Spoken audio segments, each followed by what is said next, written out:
This module will change your life and your players' lives. Once you get past a little bit of a learning curve, this module is going to be a game changer. I'm talking, of course, about PF2e HUD. I'll be doing a little bit of a broad overview on how it works, and then we'll check some settings. I won't be going over everything though, so for additional technical assistance, check out the Pathfinder Foundry Discord.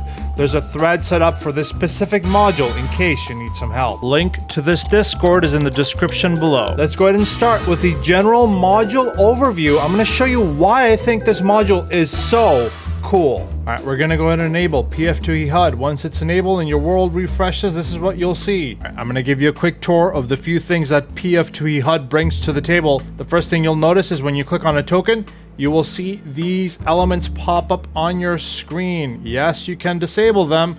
The next thing you'll notice is something on the bottom left here, which we can configure to use better later. But for now, you can see the same thing that was in the pop-up on the bottom of the screen. You'll notice that the pop-up won't show up on Ezran, as you already have him in the bottom of the screen. Of course, this bottom left thing is the main reason I've installed PF2e HUD, so stick around for more on this later. The next thing I'm going to show you is the resource tracker on the left, where you can add a quick resource, call it victory points, for example. Set up the value, we'll do 1.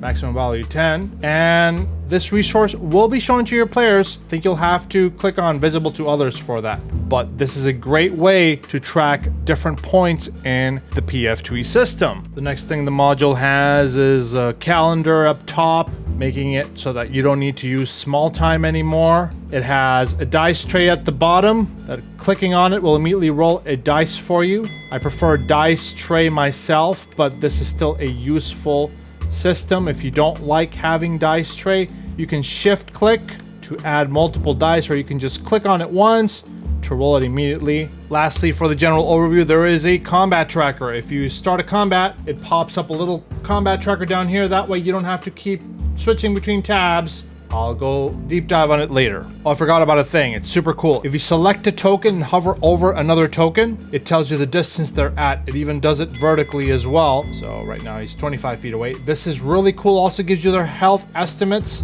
which you can change in settings. All these different elements, by the way, can be turned off individually in settings. That's basically the general overview of this module. I'm going to go ahead and deep dive on what I think is the coolest part of this module, though, that I think everybody should be using. And that bit is the HUD on the bottom left. Let's check it out. I really don't like the way this looks, though, so I'm going to go ahead and grab Dorako UI, go to settings, go to PF2e Dorako UI here, and colorize PF2e HUD.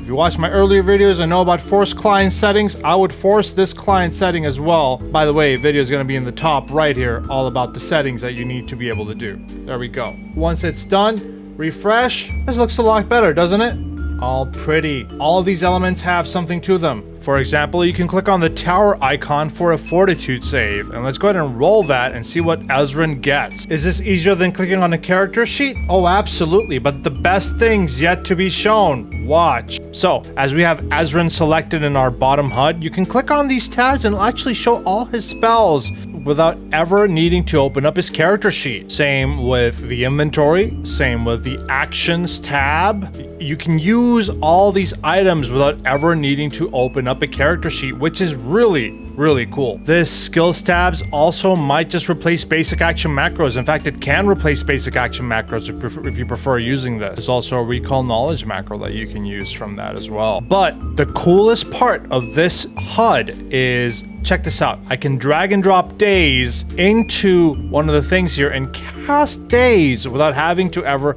open up my character sheet. So I've replaced a lot of Ezran's skills down there.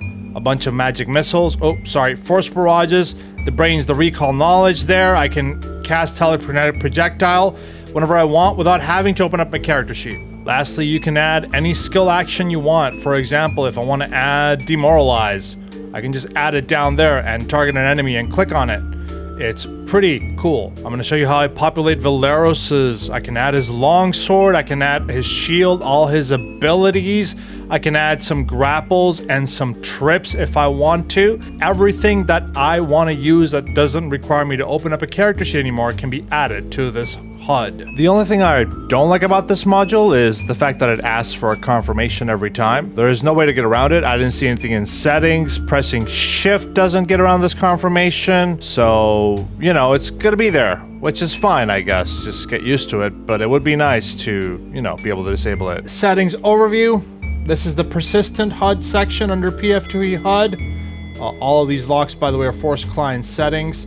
I would recommend AutoSet Actor to be on token selection. That way, whenever you switch tokens, it'll switch along with you at the bottom there. By the way, make sure you select autofill NPCs. It should automatically be selected, but this is the coolest part for GMs, as you can quickly drag out a giant rat and it'll give you its strikes. A dragon will give you all of its strikes, all of its saves. You never have to open up an NPC character sheet again. That's pretty much it for the HUD, at least for this video. There's a lot of cool things you can do. I recommend you check the wiki to see everything you can do with this. It's linked in the description below. By the way, a couple of my settings, I get rid of the token HUD, the thing that pops up whenever you hover over somebody. I genuinely don't like it. I like the bottom bit as well, but your mileage may vary. Of course, if you are going to get rid of the roll panel and use dice tray, make sure you use force client settings, because otherwise your players will see 2 dice trays. All right, the last thing I'm going to show you is the combat tracker. It'll pop up automatically whenever you toggle a combat. It's basically a smaller version of this one. You can roll NPCs. There you go. Begin the encounter. You can see the hit points. You can delay a turn, which is a new thing. You can join the turn again, and it'll join it right after. It even gives you the threat level of the encounter, so that's pretty cool. And now it's time for the bonus tip! Here's a bit of a bonus tip for you all. Make sure you have PF2e Toolbelt installed and Actionable is enabled. Then, let's go to Ezran and go to his Force Barrage. We can take out his spell here by editing it. We can go to the Details tab, where it says drop macro. We can drop the Force Barrage macro that comes with Workbench. Here we go, sign provide macros, drop the macro here. And now, if we use Force Barrage, it'll automatically use the Force Barrage macro, which is pretty neat. Did it pay off to watch to the end of this video or what? And that's it for PF2e HUD. Remember to like and subscribe if you like this sort of content. And of course, check out my macros video here. If you're new to Pathfinder 2e, especially Foundry, you need this macro video. You need these macros. Trust me, I wouldn't be able to run sessions without them. Although PF2e HUD might replace some of these actually.